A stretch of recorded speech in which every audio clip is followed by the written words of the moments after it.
Biz was such a big part of your second unit and your interior defense last year. What's the challenge now in filling those minutes and filling that production? Well, rim protection and make sure we continue to protect the paint. I think we were number 1 or 2 or 3 in points in the paint. I think that's something that we got to do collectively as a group. I don't think one guy is going to come in and take that position.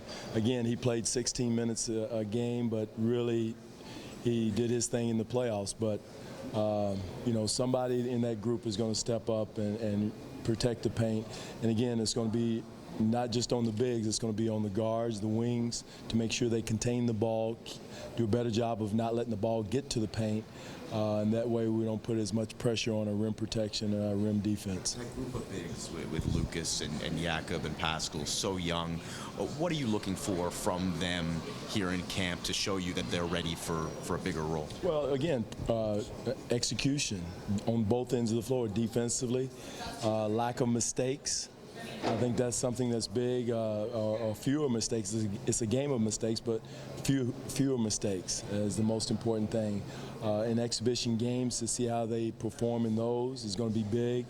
So they'll be monitored, and again, it's the minutes are there to be had, and it's who steps up and gets it done. And again, it's not just going to be at the beginning; it's going to be all season, because there's going to be times where, knock on wood, somebody's sick or turned ankle or whatever it is. Everybody's got to be ready to step in. Dwane, of those 3 bigs, or the 3 young guys, is that defensive stopper mentality in their DNA already, or is it something that has to be developed? In a different way. There's a different way to do it, Michael. I think the main thing is they're not going to be the high-flying, shot-blocking, energetic type. I mean, it may be more cerebral, anticipation, getting to a spot, understanding the schemes a little bit more, playing within the schemes, and because the schemes will take care of it if you are where you're supposed to be. So I think it's going to be a different type of rim protection, more so than someone up there around the rim every chance to block shots. Of the 3, is it fair to say Siakam has more of a defensive bent than the others? Well, no, I wouldn't say. I think he does athletically, but cerebrally, I think I do know that Jakob does a good job of anticipating. I know Jared does a good job of anticipating. So, there's a different way of doing it. It's just not someone that's going to be athletic and explosive, a way of playing defense. But you can do it with your head as well as athletically. Dwane, can I ask you about a member of your coaching staff, Jama Malele? Played his school ball here. He's a kid who's pretty much been with the organization since he was a youngster. What does he add to your staff and to have that flavor? Well, he keeps me organized. I think he does a great job of organization. He knows the system. He knows what we're doing offensively and defensively. Jama's done a great job with us throughout, not only the coaching staff, but development.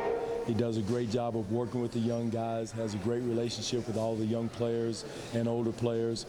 He's just has a bright future in coaching, and we're lucky to have him. Again, he said he played here. I haven't seen any film yet, but he says he played here. But no, he's a great young man, and a real credit to our coaching staff. Is that the kind of guy you want to nurture? No question. I always try to do it with all the coaches. Again, I'm at the other end of the spectrum and been in a long time. So whatever I can do, the way coaches helped me when I was a young coach, to get going and to do your job. And I think that's so important, and we owe that not only to our coaches here, but high school coaches, college coaches, AAU coaches, to do what we can to help continue to grow the game, especially in the country of Canada. And there's no secret that Brady can shoot the basketball, but what else does he have to do to turn heads and make this? Defend. That's the number one thing. We know he can shoot the basketball, probably a little bit more running the team from that standpoint, but he's one of our best shooters that we have right now.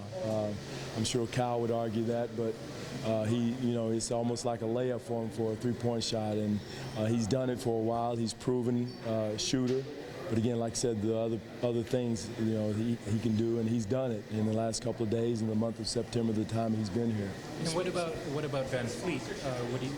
what are you looking for from him? Same thing, same thing. Running the team. He's also an excellent standstill shooter. I like his toughness. I like he doesn't get rattled. The moment's not too big for either one of them, for Brady or for Fred. So those two young men are really going to vie for that time that we're going to miss with DeLon out as that third guard. And I like both of them because both of them are right now showing that they belong in the NBA. You touched a bit briefly yesterday about how national team experience has helped Corey. The same with Brady? But both of them, and just the experience of being out there in big moments. The moment's never too big for him. Brady's cool. He's almost, I know he's Jay's nephew, but he's more, he seems like a coach's son. I don't know if his dad's a coach or not, but he's got to coach his son's mentality. He knows the game. And again, like I said, when he gets his feet set, it's like a layup. Where do you see Brady in terms of an NBA position? Is he a point? Is he a combo offer? Does it matter? Really, you want him to be a point because he's in a points body. But he's probably more of a shooter than he is a point. But to get on the floor for us, he's probably going to have to be more of a point to bring the ball down the floor, to get the offense initiated. But again, I told him to do what he does best, which is shoot the ball. And you can always find a place on the court for a guy that's a knockdown shooter. What does Jonas Valanciunas have to do to take the next step in his development this year? Continue to defend. I think someone asked about the rim protection. I think he's got a big part of that. I thought, there in the playoffs last year, he had begun to do a much better job of handling pick and rolls, and we're going to see a ton. People are going to try to run us. Our transition defense is going to have to be impeccable. We're going to have to contain the ball and protect the paint, and that's where he can be a big plus for us with his size and length. And he did that, when he was healthy during the playoff run. I thought he was playing some of his best defensive basketball of his career. In terms of speaking out against police violence, do you expect that to happen this weekend, or is that more for the regular season? I'm not sure. We've had sessions, discussions, and that's all we can try to do is have conversation. Again, like I said, I've gone through segregation. I've gone through integration of schools. I know what it looks like, and I know why people are feeling the way they feel, rightfully so. But there's a right way to do it, and I trust our players. We have some of the most intelligent athletes in the world in the NBA. So I trust whatever they are going to do, how they're going to handle it. I know our guys have discussed it. We have guys that are very involved and have, strong feelings, which they should, but also to trust that they're going to do things in a very professional way that continues to create conversation and do it peacefully. And I think that's all you could ask for is have that discussion continue. Did Damari come through the first 3 days? Did he participate last night? Yeah, he did most of practice last night. Then at the end, he set out that part. But he did today. The entire practice did good, did well, healthy, moving. With a smile on your face? Smile on my face. Exactly right. Yeah, going back to Biz for a sec. I mean, you're obviously going to miss his rim protection and his defense, but in the room too, he played a big part in the room, did he not? Was he? Yeah, he is. But again, Michael, I love Biz's depth, but he's not here. All I'm concerned about now is going here forward. He did a great job for us last year, and again, we don't have him, but it's not. We have other players to step in and take his place. So that's what I'm going to ask. Yeah. It's like, do you see someone filling that void? Well, again, I really feel like DeMar's matured. You got a more mature Patrick Patterson who's in the room. DC is going to be more comfortable in his leadership role as being here 2 years. So no question, there's someone in that room that's going to step up and take the void. Because believe me, when Biz walked in the room last year, nobody's going to say, going to predict what he was going to do. So somebody will. It's early. It always happens that way. But again, we wish him well. I love him to death. But he's in a different color jersey now. So we've got to just continue to groom our young guys to be prepared you know, someone step forward and be a leader.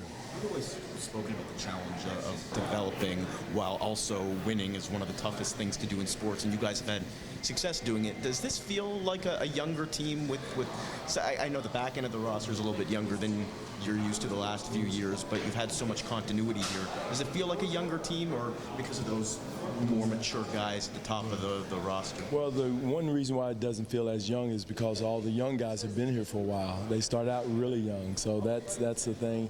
We are a young team, 10 guys below 25, but DeMar is really is mature for his age. Patrick Patterson's mature for his age. I really think JV is a mature guy for his age. You know, he's so again, our guys have been through a lot together. I think that adds to the maturity and experience level. Even though we're young, and it's always a challenge to win with a young team in this league, but I think our guys are up to the task. Again, we have relatively the same team coming back, added, you know, 2 other young guys, and Jared Sullinger is another young guy, but he's started, what, 70-some games, 78 games, I want to be exact, for Boston last year, so that's a lot of experience for him. So we're ready for the war, ready for the challenge. You know, we're not using our youth as a crutch. Coach, Bruno's coming back a year older. What are you looking for him to get into the lineup, and what can he do to improve his chances to be a part of the rotation? Again, he's another bright spot of the last month, the last couple of days is, you know, his being able to play away from the ball, not trying to do too much, staying within himself. I think that's his cross to bear, is make sure he, you know, plays within himself, and he's done that. He's done an excellent job of that. He really did that well yesterday in the scrimmage yesterday. So that type of growth is for him, you know, at that position. And in time, I do see him as probably being a stretch 4. You know, he's a 3 now, but in time, I think he can be a stretch 4 for us. When you like coming out here, you guys comfortable with coming out here now? Love it. I love it. Again, I said it yesterday, it's a beautiful country, huge basketball fans here. That place Saturday is going to be rocking, and hopefully for us instead of Golden State. But and I know it will be. We have some great fans here. Our games are televised here. You feel it. You feel it in the arena. And but again, for us, it's a way of getting away from home, getting away from our comfort level, and kind of being isolated for us. So I love it. And again, like I said, I don't know why Vancouver and Seattle don't have a professional team.